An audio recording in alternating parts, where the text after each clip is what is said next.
October brought strong job growth of about 250,000 new positions to the U.S. economy, analysts predicted ahead of Friday's employment report. As the country rebounded from Hurricanes Harvey and Irma. The jobless rate was projected to hold steady at 4.2%, the lowest level in 16 years, while the year-over-year gain in wage growth was expected to drop slightly to 2.8%. Kathy Barrera, chief economist at the jobs website ZipRecruiter, said economists widely guessed October's numbers would reflect economic recovery as employees in Texas, Florida and other states hit by the storms returned to work. The economy lost jobs for the first time since 2010 in September, largely because of the hurricanes, which put parts of Florida and Texas under evacuation orders.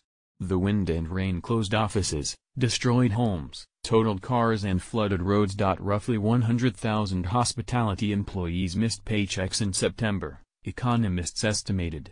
But that was mainly because they could not get to work.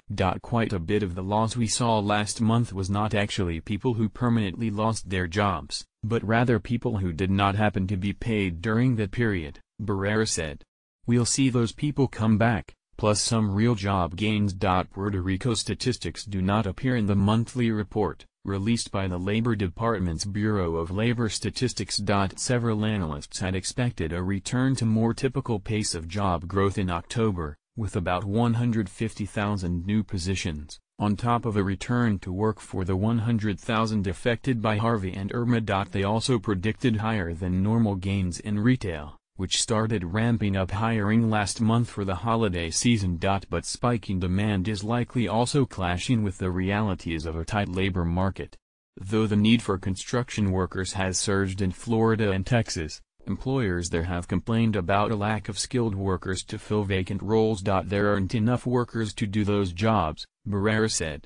You don't see those extra jobs being created. Robert Frick, corporate economist at the Navy Federal Credit Union, said it's harder to collect data during the chaos of a natural disaster. In September, the consensus was 80,000 jobs were added, when it turned out to be minus 33,000, he said.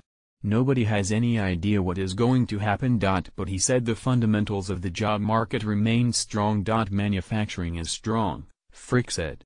Exporting is picking up.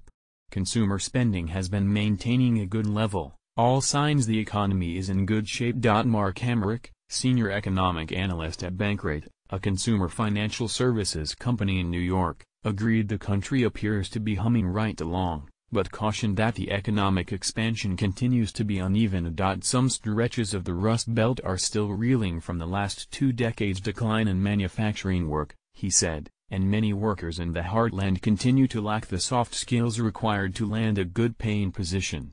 Some were also caught in the opioid epidemic. Larger cities on either coasts are the magnets for employment, Hamrick said, and a lot of places in between are continuing to suffer. Read more in this Midwest city. The problem isn't China.